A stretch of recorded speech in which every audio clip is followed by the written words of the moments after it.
On Christmas Eve, 1959, a small booth sitting on the roof of the Bun Drive-In, a burger place in Anchorage, Alaska, became home to a new program on KENI radio called The Coke Show, and it became a huge hit.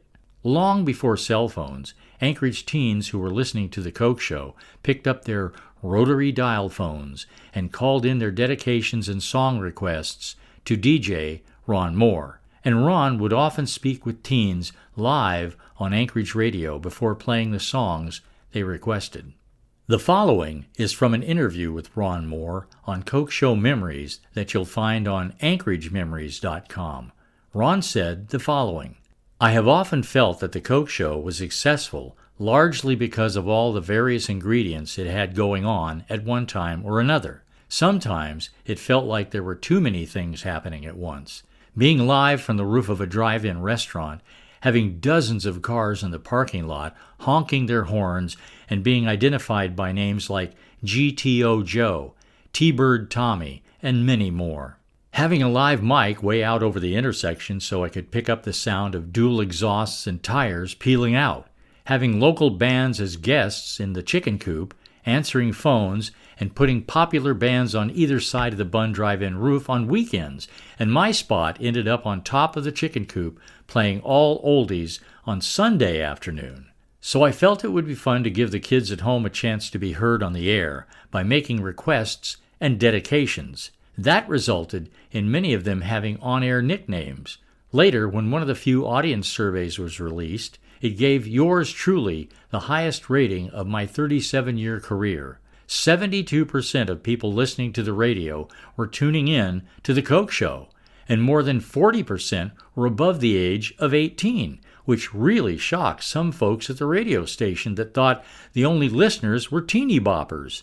But it turned out a lot of parents and others were tuning in to find out what their kids or siblings were doing by listening to them on the air and discovering there was a new boyfriend or girlfriend. So it really paid off, and advertisers like Coca-Cola, Sears, and Alaska Sales and Service were happy. For Anchorage teens, the Coke Show was the place to be. Besides listening to the show from home and calling in song requests and dedications, some listened to the show while driving around town. Others would show up in the parking lot in front of the Bun, where they would enjoy a burger and a Coke while listening to the show on their car radio. And Ron had fun with the Bun Drive-In parking lot crowd, naming them Hunker Bunkers. Ron would look out over the parking lot and ask, "How are you doing down there?" And everyone would honk their horns in response. The KENI radio engineers even put a microphone over Northern Lights Boulevard so they could hear cars as they gunned their engines and squealed their tires during the show. And you may remember that after Sam the Sham and the Pharaoh's hit Wooly Bully, Ron would often call Northern Lights Boulevard Wooly Boulevard. Mike, what did Ron Moore have to say about when the Coke Show began on the roof of the Bun Drive-In on Christmas Eve in 1959? Well, Mary, here's what Ron had to say. "I had 2 turntables, a Bogan sound mixer, a reel-to-reel for playing the Coke jingles, 2 phone lines, with 1 for the broadcast signal. The first show from the Bun took place on a cold Christmas Eve, and everything was frozen from the big window looking out over the parking lot to the turntables. I had to take the portable heater and warm the turntables, and they still sounded less than 45 RPM. But there were cars in the parking lot, and eventually they built a new Bun across the street with parking for many more cars and a new broadcast booth, again on the roof. There was a microphone strung out all the way at the intersection so I could bring up the sound of the hot rods as they peeled out, even when music was playing. On at least one occasion, the police were monitoring the show and pulled the car over down the road on Northern Lights Boulevard. I also installed a loud air horn just outside the broadcast booth, and it could be heard for blocks. It also allowed me to open the mic when I cued the cars to honk their horns, while the car hops were bringing out armloads of orders out of the cars. More than one car hop lost her tray because it could be very loud. The Bun was the first location in Anchorage for speed bumps to slow down the Chevy 396s from picking off a car hop. We even hosted a wedding at the Coke Show. I don't recall their names, but the bride arrived in a white Chevy convertible from the Northern Lights side, and the groom arrived in a matching convertible from the Fireweed Lane side. They were married on a flatbed trailer. I broadcast the ceremony, and when the groom was told he could kiss the bride, every horn in the parking lot went off, and the air horn sounded off. Here's a great Coke Show story, Mike. One night, a band that play at all of the shows at the Royal Pad, Shindig City, and Carpenter's Hall joined me on the Coke Show to answer phones. Some of Anchorage's most popular bands were including the Heartbeats, Arsons, Blue Chip Stock, Proof, Burgundy Rose, and others. One night, they handed me a phone call to put on the air, and this lady's voice said something like, "Ronnie, quit playing all that rock and roll, and let's hear some Engelbert Humperdinck. This is your mother calling." The horns in the parking lot loved it and went wild for 10 minutes. That is a funny story, Mary. The Coke Show was a very happening place, and local teen bands were frequently a part of the show. In a story by Mark Thompson of the local band The Arsons, Mark talks about being in the chicken coop during the Coke Show. When the Arsons were beginning to rock around Anchorage, we were invited to take requests at the Bun Drive-In in the chicken coop with Ron Moore on occasional Wednesdays. It was always fun and a good way to get to know our fans and the kind of music they enjoyed. I really liked the girls, and there were a lot of calls from giggling girls to the chicken coop.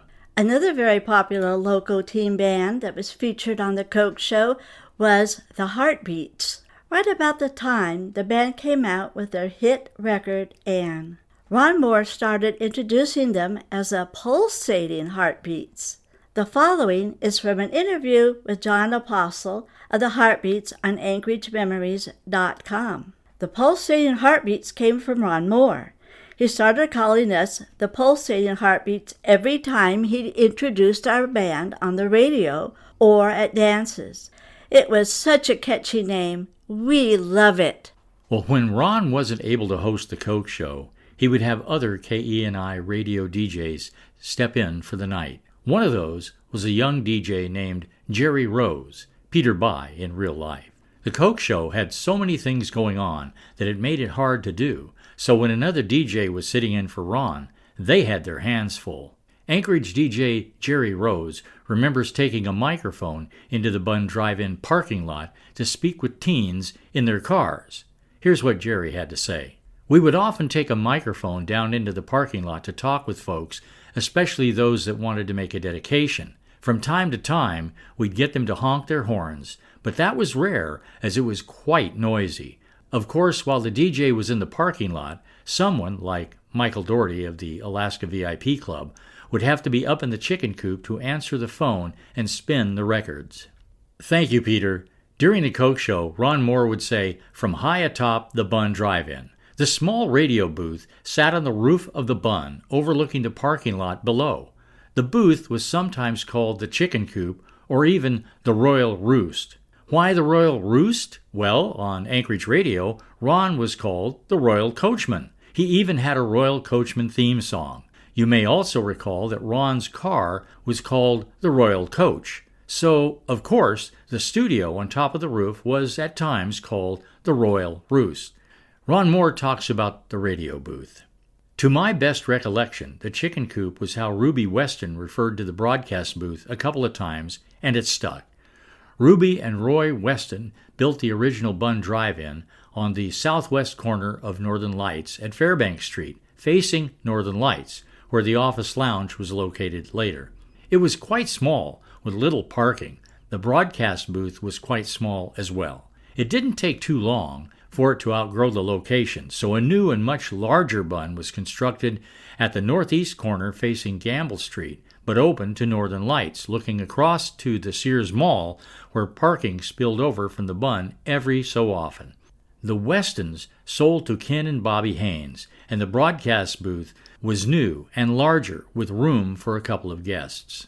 Now this is Mike of Anchorage Memories. During my senior year at East High in Anchorage, I began working on the Varsity Show, Anchorage's teen TV dance show. Ron was also hosting the Varsity Show at that time.